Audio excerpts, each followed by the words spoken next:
As you take your seat, please take your Bible, turn to Daniel chapter 1. The passage that Pastor Chris read to us this morning is the background in 2 Chronicles to where the book of Daniel takes place. Nebuchadnezzar has become the great king of Babylon, and they have become the dominant world power, at least in that part of the world, in the world of the Bible. And in various stages, he has moved against Jerusalem, and he would take one king off of the throne, put another king on the throne. Each time he moves against Jerusalem, he takes treasures from the temple and people from Jerusalem, and he brings the best and the brightest to serve in his court. And this is where the story begins in Daniel chapter 1, verse 1. In the 3rd year of the reign of Jehoiakim, king of Judah, Nebuchadnezzar, king of Babylon, came to Jerusalem and besieged it. And the Lord gave Jerusalem, and the Lord gave Jehoiakim, king of Judah, into his hand with some of the vessels of the house of God. And he brought them to the land of Shinar, to the house of his God, and placed the vessels in the treasury of his God. Then the king commanded Ashpenaz, his chief eunuch, to bring some of the people of Israel, both of the royal family and of the nobility, youths without blemish, of good appearance, and skillful in all wisdom, endowed with knowledge, understanding, learning, and competent to stand in the king's palace, and to teach them the literature and language of the Chaldeans. The king assigned them a daily portion of the food that the king ate, and of the wine that he drank. They were to be educated for 3 years, and at the end of that time they were to stand before the king. Among these were Daniel, Hananiah, Mishael, and Azariah of the tribe of Judah. The chief of the eunuchs gave them names. Daniel he called Belteshazzar. Hananiah he called Shadrach. Mishael he called Meshach. And Azariah he called Abednego. But Daniel resolved that he would not defile himself with the king's food or with the wine that he drank. Therefore, he asked the chief of the eunuchs to allow him not to defile himself.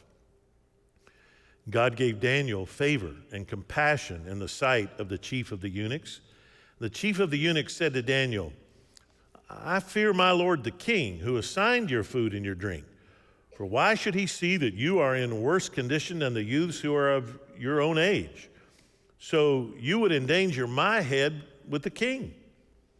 Then Daniel said to the steward, whom the chief of the eunuchs had assigned over Daniel, Hananiah, Mishael, and Azariah, "Test your servants for 10 days. Let us be given vegetables to eat and water to drink. Then let our appearance and the appearance of the youths who eat the king's food be observed by you, and deal with your servants according to what you see." So he listened to them in this matter and tested them for 10 days. At the end of 10 days, it was seen that they were better in appearance and fatter in flesh than all the youths who ate the king's food. So the steward took away their food and the wine they were to drink and gave them vegetables. As for these 4 youths, God gave them learning and skill in all literature and wisdom. And Daniel had understanding in all visions and dreams. At the end of the time, when the king had commanded that they should be brought in, the chief of the eunuchs brought them in before Nebuchadnezzar. The king spoke with them, and among all of them none was found like Daniel, Hananiah, Mishael, and Azariah. Therefore they stood before the king. And in every matter of wisdom and understanding about which the king inquired of them, he found them 10 times better than all the magicians and enchanters that were in all his kingdom. And Daniel was there until the 1st year of King Cyrus.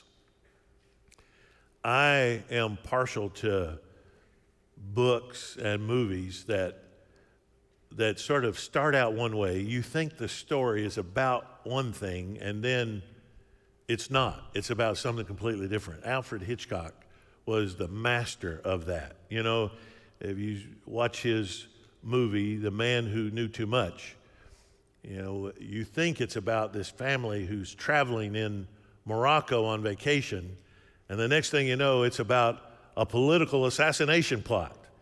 In Rear Window, you know, you think it's about Jimmy Stewart, who plays a famous photographer who's broken his leg, and you think it's about his broken leg, but it's not. It's about the guy who lives across the courtyard who's going to murder his wife.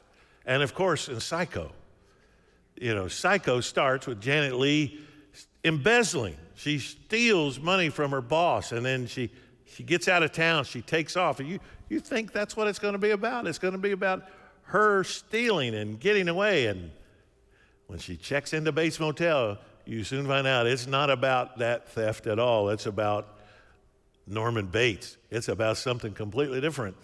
You know, Daniel is sort of like that. You start the book of Daniel and you think, what a wonderful story. Well, this is about Daniel. This is about these guys that are taken captive out of Israel and how they do well, and they don't give in to the king's demands. But it turns out it's not really about Daniel at all.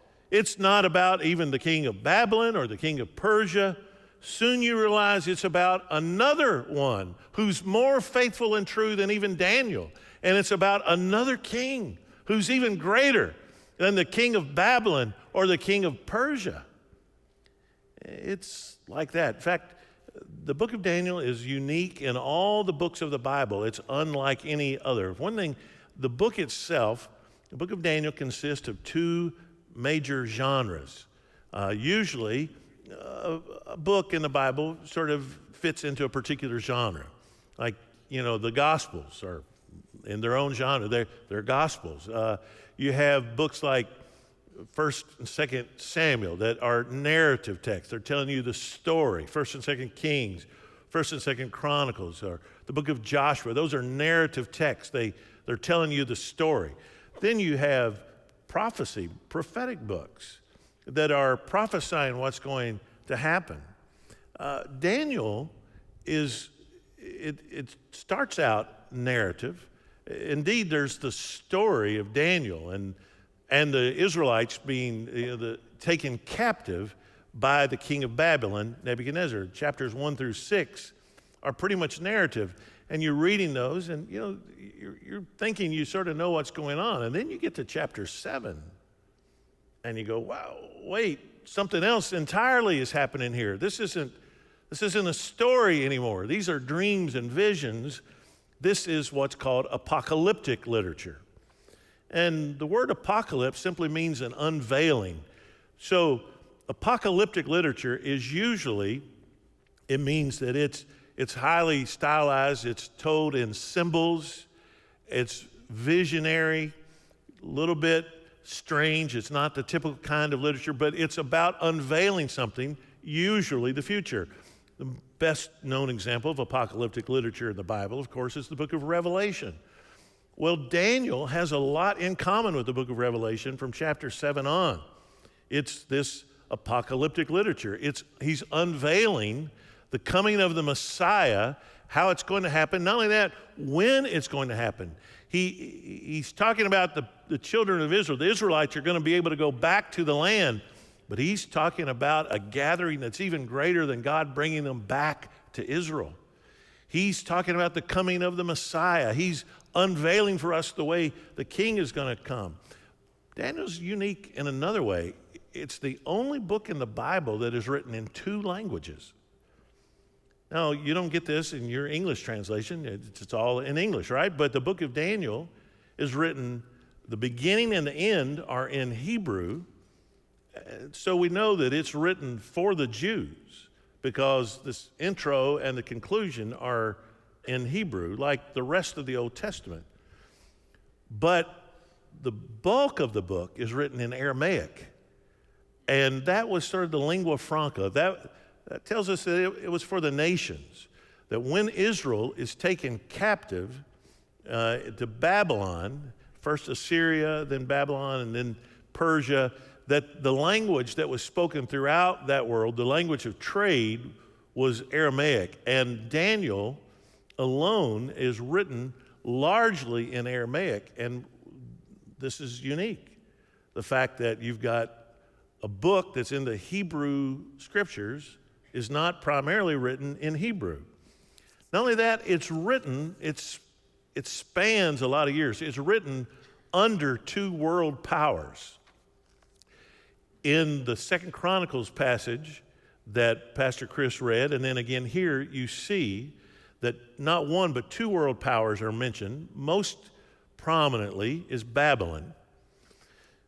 So the first sure date we have here in Daniel chapter 1, when we're told that this is in the third year of Jehoiakim, the king of Judah, that dates it. We know that is 605 BC. So the book of Daniel begins in 605 BC, and this is probably the first time that Nebuchadnezzar moves up against Jerusalem. Now in 586 BC, he's going to completely destroy it. And in the passage that Pastor Chris read from 2 Chronicles, it sort of told us about the duration of about 20 years there, that Nebuchadnezzar is coming to Jerusalem, taking what he wants, takes one king off of the throne, puts another one on. And when Zedekiah becomes the king, he rebels. He agrees that he'll be the vassal king for Nebuchadnezzar, but then he goes back on his word. He thinks that they can defeat Babylon. And so Nebuchadnezzar comes, 586 BC. He simply besieges Jerusalem, starves them out, attacks them, and then destroys everything. And he takes whomever he wants captive. He takes all the furniture from the temple. In fact, this is the last time the Ark of the Covenant was ever seen. It never, in all of history, it never appears again. It's never mentioned in the Bible again. And much of the furniture of the temple is taken, and Israel, basically, the nation of Judah, simply is no more. And they go into captivity for 7 years. And we're told here in Daniel 1, so it begins in 605 BC, but at the very last verse, in verse 21, it says, Daniel was there until the first year of King Cyrus. Now that's all the way down 539 BC. So at that point, Daniel's an old man.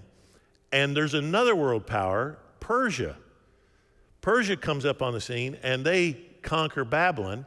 And so the Persian king takes the best of the Babylonian court, which would include Daniel, and takes him from Babylon to then Susa, the capital of Persia. So Daniel operates throughout a long lifespan, and the whole action of the book takes place out of Israel. It begins in Babylon. He's a young man, a youth, and he ends an old man in Persia. And so this book is about that entire unveiling of how God reveals the king and the kingdom through this story. So the book of Daniel is about living during conquest. I mean, it begins with Israel being completely destroyed. Nebuchadnezzar has his way and his will with them. And he takes the youths that he wants, and he has a program. He's going to take them, and he's going to educate them, and then he will use them for his own benefit. So the book focuses on four. You've got Daniel, who's the eponymous sort of hero of the book, and then you have Hananiah, Mishael, and Azariah. I don't know why we know them primarily by their Babylonian names, why the Babylonian names for them stuck. We don't call this the book of Belteshazzar, we call it the book of Daniel, so his Hebrew name stuck. But in Bible school and Sunday school, we usually talk about Shadrach, Meshach, and Abednego instead of Hananiah, Mishael, and Azariah. But you see, that really shows how complete the conquest is. That Nebuchadnezzar comes to Israel not once or twice, but repeatedly. Every time he comes, he takes more treasure. The conquest becomes more complete until finally in 586, the conquest is absolutely devastating. Israel is destroyed, Jerusalem is destroyed, the temple is destroyed, and Israel is taken captive. And we heard in the reading from 2 Chronicles why this is. Because they have not obeyed the Lord. Remember, when God brought them into the land, he gave them a conditional covenant. He said that if you obey me, then I'll preserve you and protect you. But if you disobey me, the land will spew you out. And one of the primary commands that God gives Israel is to observe the Sabbath. Not only the Sabbath once a week, but every 7th year, the land was to lie fallow. You weren't to plant or harvest anything in that 7th year. And every 50th year, which means you were to have the year of Jubilee, and it was to lie fallow. That means the 49th, because that's the 7th 7, and then the 50th as well. So then you would have to rely on the Lord, trust the Lord to meet your need for 2 years without planting or harvesting. There's no record in Scripture that Israel ever does this. He gives them the command about the 7th year and the command about the year of Jubilee. There's no record anywhere in the Old Testament that they ever did it. In fact, what we have is the record that when they go into captivity, one of the reasons given is that the land was going to get its Sabbath. And God said they owed him 70 Sabbaths. And so he takes them into captivity for 70 Sabbaths to be given to the land. And the land lies fallow during that time. And God has warned them to not disobey him. They've disobeyed him repeatedly, and now they are in a time of conquest. But more than conquest, the action of the book of Daniel takes place in captivity. Because the greatest treasure that Nebuchadnezzar steals is not the Ark of the Covenant. It's not the brazen laver, the golden lampstand. It's the people. He steals the best and the brightest youths. And he takes them to Babylon, where he's going to re-educate them and train them. He wants only the best, those that are of royal family or of nobility, those that won't embarrass themselves in a court presence. And he puts them on a 3-year program of education and training to serve in his court. Now, you might wonder, why would God allow his people, especially young people like Daniel, Hananiah, Azariah, Mishael, to serve in the court of a foreign king who has done horrible things to God's people? Well, you know, when God sent Israel into captivity, he spoke through the prophets. That, if you were listening in the reading and from 2 Chronicles, you heard that he spoke through the prophets. And one of the sins of the people was that they did not listen to the prophets. In one of those times when a large portion of Judah is taken captive, God has Jeremiah, the prophet, write a letter to those Israelites who are in captivity in Babylon. And he tells them 4 things in this letter. He says, first of all, that they should go ahead and build their homes in Babylon and live peacefully there. This is in Jeremiah chapter 29. Secondly, that they should ignore the false prophets who are telling them that they're not going to be there long and they're soon going to come back. He says, that's not true. You're going to be there. Thirdly, he says, be assured that God has your welfare in mind, and you will eventually be returned to the land, but it's only going to be after 70 years. And then fourth, he says, understand that judgment is going to fall on any of you who trust in the words of the false prophets. Now, the part of that letter that people focus on in Jeremiah chapter 29 is that when Jeremiah writes them, he tells them that God has plans for your, it's usually translated welfare or your good and not for your harm. But you know what the word is? It's the word shalom. His plans for your shalom, your peace, your welfare. And even though you are in captivity, God is active and among you. But he also tells them that while you're there, you need to work for the shalom of the community where you are. He said, you build your houses, plant your vineyards, grow your crops, marry your children, go on with life, and work for the good of that community. Now, this seems counterintuitive. I mean, Babylon are the enemies of Israel. Babylon has conquered Judah and taken them captive. And yet God tells Jeremiah to tell them to promote the well-being of the Babylonians, even to pray for them. Pray and work for their shalom. In fact, that word occurs 3 times in Jeremiah 29. Here's God concerned for the welfare of a pagan city, including individuals and the community as a whole. Now, we might look at that and say, man, that seems messed up. Babylon has conquered them, taken them captive, and now they're supposed to work for the good of Babylon? Well, remember, God's plan is always to take the gospel to the nations. And remember, through them being there, the word of God is going to go elsewhere. During Christmas season, we just talked about the 3 magi. Where did they come from?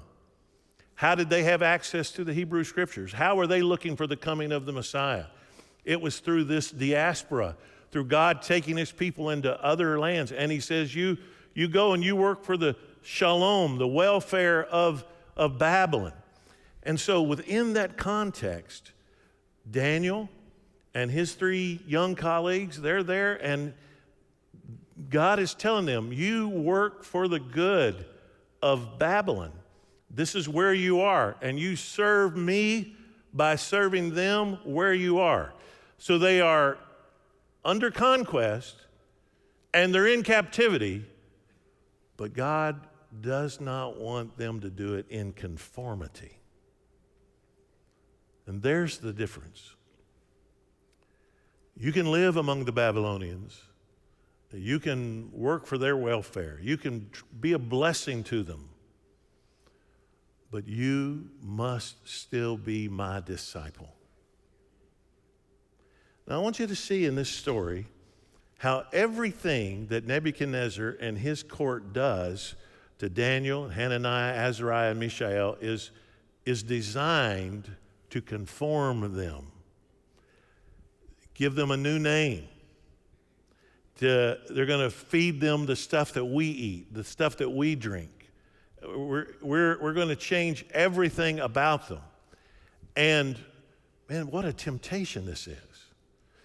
I mean, Daniel and his companions here surely realized that they could just as easily have been killed back in Judah.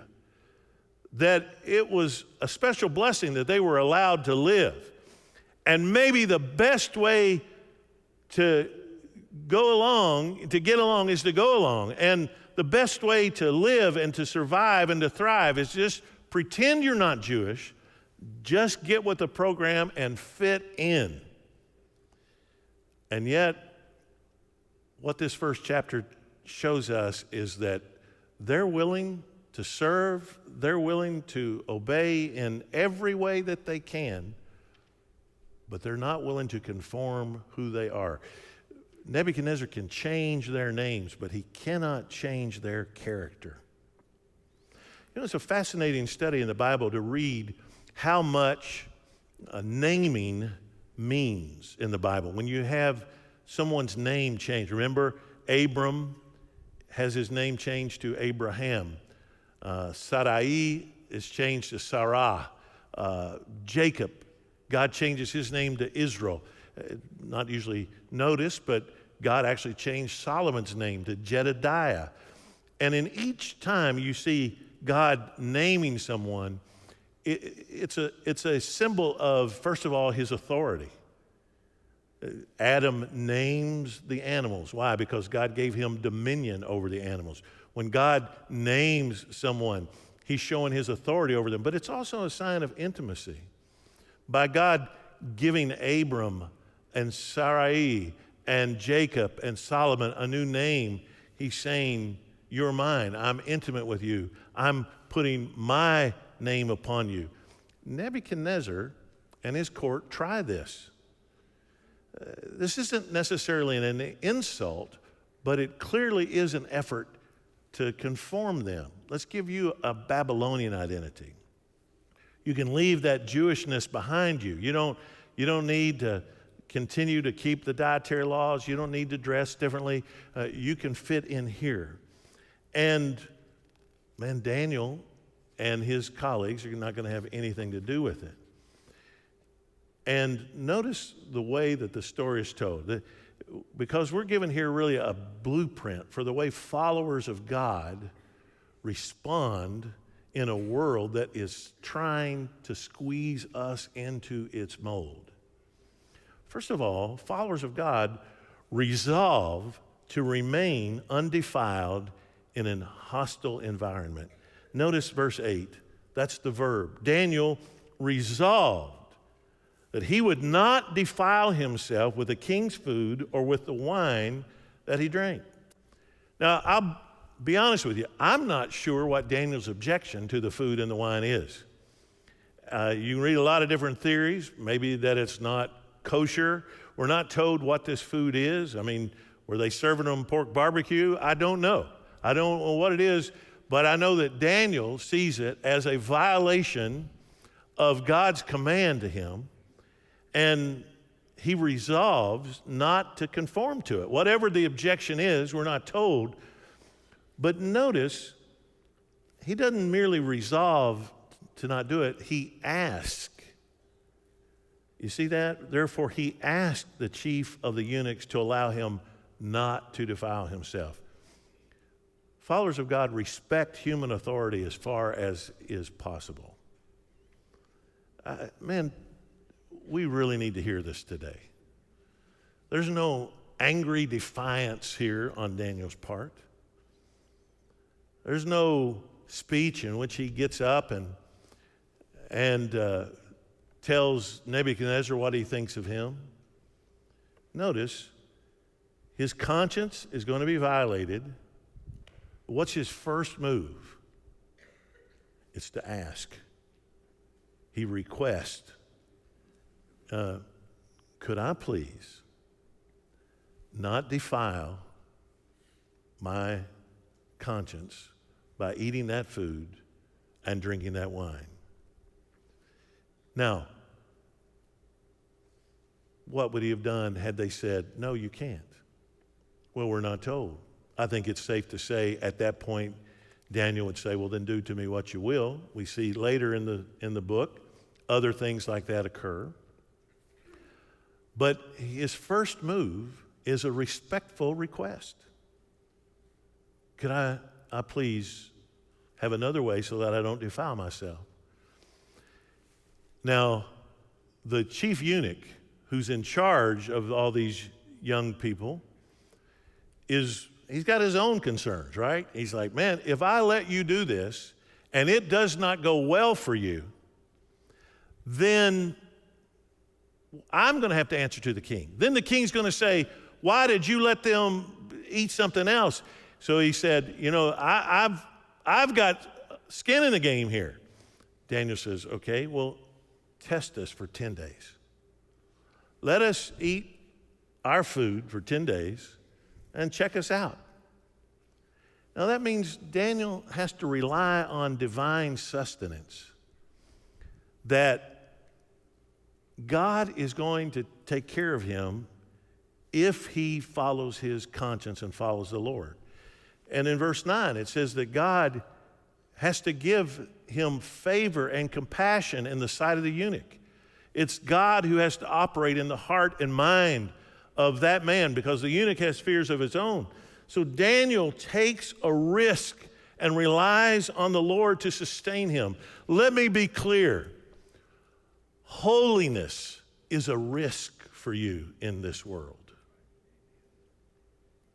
Holiness is going to cost you. It's going to cost you friendships and fellowships and opportunities and money and relationships. It's going to cost you. Holiness is always a risk because it is radically different from the world. I read in, my friend Brian Chappell has a book on Daniel that I read and found it very helpful. And in it, he tells the story of when he was in college. Brian Chappell is a seminary president and a Presbyterian pastor, just a dear friend. And he tells how when he was in college and he had a good, really well-paying job as an assistant to the boss on this contracting job. And he said he needed this job badly because he was going to a college that cost quite a bit. His family didn't have that money, and he was just living hand to mouth, and he needed every dime he was making from the job in order to go to school. And one day he said his boss said to him, said, "Hey, I've got a fishing cabin a few miles from here." He said, "Why don't you take a couple of days and go up there and just enjoy yourself and go fishing?" And Brian told him, he said, "Man, I'd love to do that, but I can't do that. I can't afford the time off. I've got to have what I'm paid to do it." And the boss said to him, said, "I tell you what, you go up there, you do a little painting, do a little handiwork around the place." He said, "I'll keep you on the payroll here for the few days you're up there. You can do those things for me." Well, Brian Chappell said, "Man, that was great." He thought it was an answer to prayer or something, and he goes up there, and while he's there, that night he's frying fish that he caught. He's just having a great time. He calls his mom and dad, and his dad says to him, "What are you doing?" He said, "Well, what do you mean?" He said, "What makes you think that this is a good thing, that you're at this guy's private cabin getting paid company money for doing his private work?" And Brian said, "Dad, if I go back now, it will insult him." And his dad said, "Well, Brian, you better decide what your values are and what really matters to you." I tell you, I used to hate it when my dad gave me speeches like that. It was just, and he packed his stuff up, went back the next day to the job site and told his boss, he said, I cannot do this. I've got to work here to earn company money. I can't do it. He said, indeed, it offended his boss. He didn't get fired, but it was never the same between them. I'm telling you, when you begin to just live out a consistent Christian walk, not everybody's going to cheer you. Not everybody's going to pat you on the back and say, "Good for you." It's risky. And you're going to face those moments where you are tempted to treat your personal preferences as though it's a moral issue, and conversely, to treat moral issues as though they are personal preferences. You can err either way. The key is to make sure that you're following God's will, that you're not trying to figure out what you want to do and then somehow make it God's will, but that you have a consistent Christian walk of holiness and commitment all the way. Now, a lot of times people read this story in the book of Daniel, and I have seen on the internet diets that people follow based on this. And they go, "Oh, you got to go on the Daniel diet." Listen to me. The point of this story is not what they ate. You could eat the same food and starve to death for all I know. The point is not that they had some magical food formula that would cleanse your system and get rid of toxicity And by the way, notice it made them fat. Whatever it was, they're fatter, and few of us need that.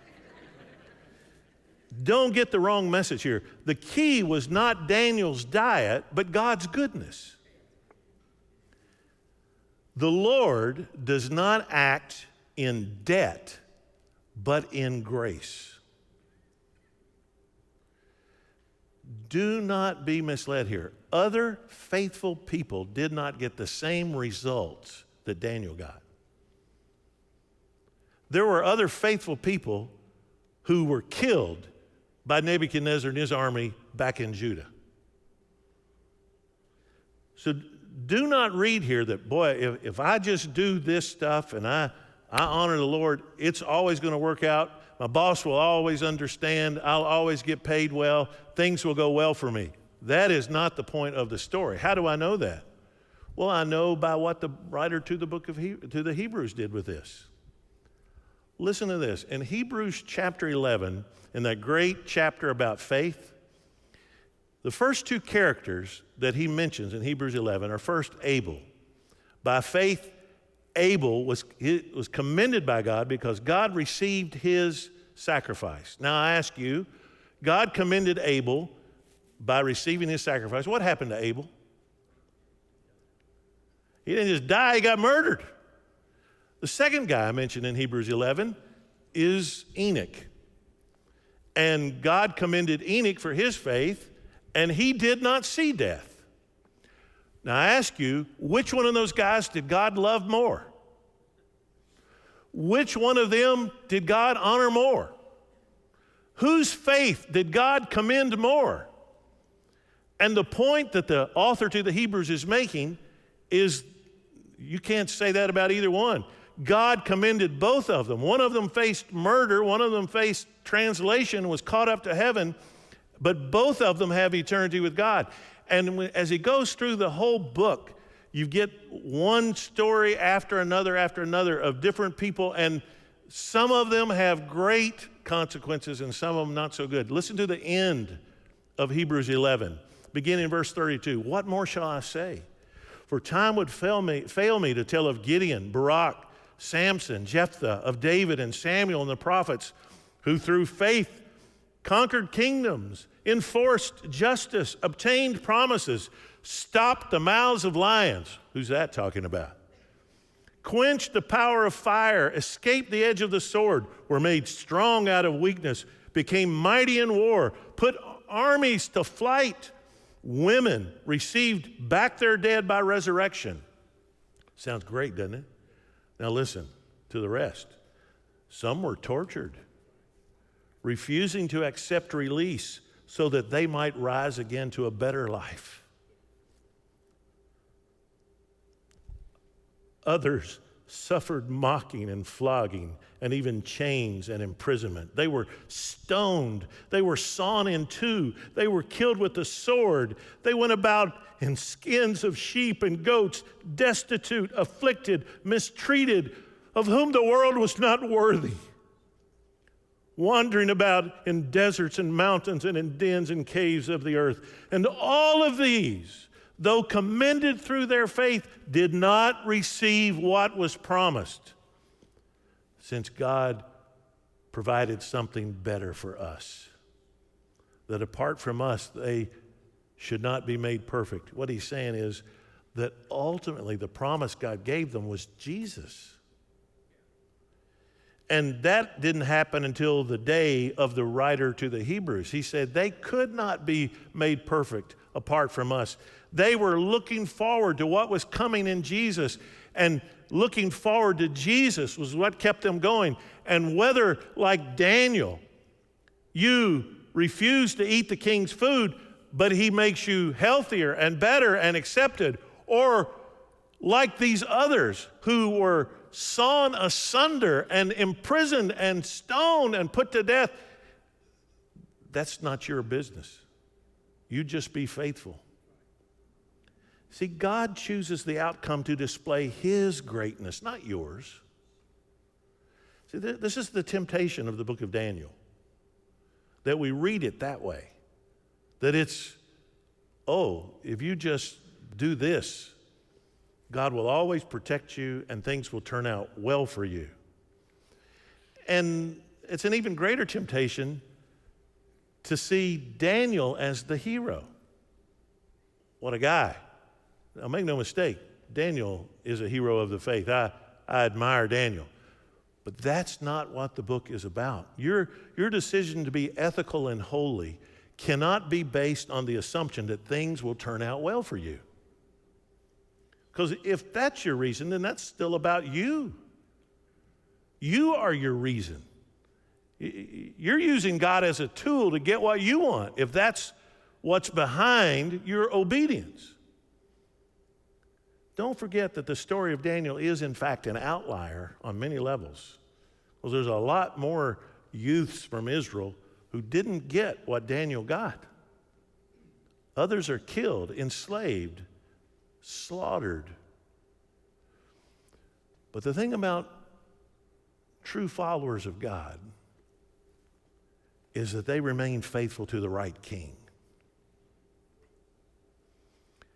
And he has the absolute sovereign right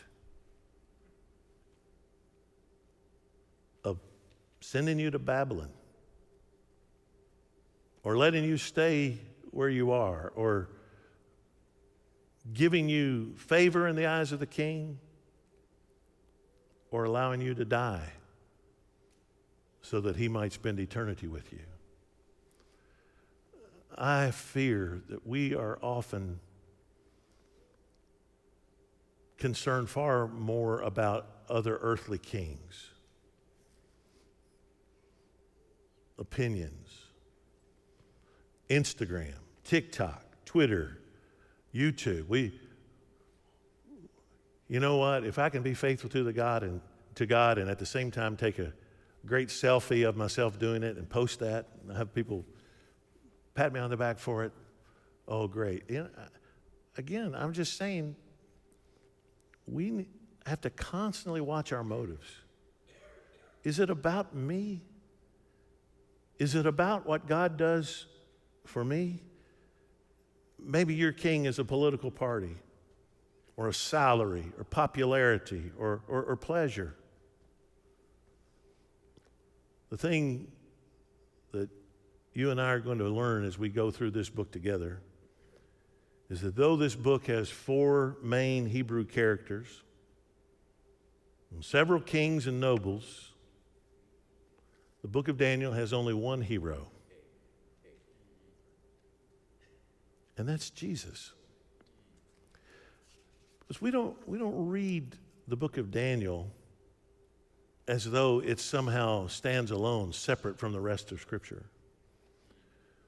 We have to read the book of Daniel through the lens of a bloody cross and an empty tomb, and realize that as great a young man as Daniel was, there's coming one who's better. It's fascinating that the very first crisis of conscience Daniel faces is about food and drink, isn't it? But when Jesus comes, he hungers and thirsts for righteousness. You ever think about how much in the Gospels is about Jesus eating, and the banquets that he goes to, and who he eats with, and the banquet he invites people to, and he talks about the banquet in the kingdom, and Lazarus at the right hand of Abraham, Father Abraham, sitting at table. Jesus talks a lot about food and the kingdom, but more than that, not only does he eat only that which is the will of the Father, Jesus offers himself as food that will nourish your soul for eternity. John 6:35, Jesus said to them, I am the bread of life. He who comes to me will not hunger, and he who believes in me will never thirst. Down in verse 51, I am the living bread that came down from heaven. If anyone eats of this bread, he will live forever. And the bread also which I will give for the life of the world is my flesh. Verse 53, so Jesus said to them, truly, truly, I say to you, unless you eat the flesh of the Son of Man and drink his blood, you have no life in yourselves. Verse 58, this is the bread which came down out of heaven, not as the fathers ate and died. He who eats this bread will live forever. And then you go all the way over to the book of Revelation. In chapter 2 and verse 7, Jesus says, he who has an ear, let him hear what the Spirit says to the churches. To him who overcomes, I will grant to eat of the tree of life, which is in the paradise of God. Listen, it's not about the earthly food that you eat and drink. It's about whether or not you have feasted on the bread of heaven, whether or not you have appropriated to yourself the Lord Jesus and what he did. You can control your diet and you can live a good moral life and you can do a lot of right things. But if you've never received what Jesus is and what Jesus has done for you, if you've never taken him to yourself and feasted on the bread of life and drunk of the water of life, you're as lost as the worst Babylonian. The grace of God is the point. Have you received the Lord Jesus Christ? Have you accepted his shed blood for you? Followers of Jesus have only one hope, and it's not our obedience. It's his grace.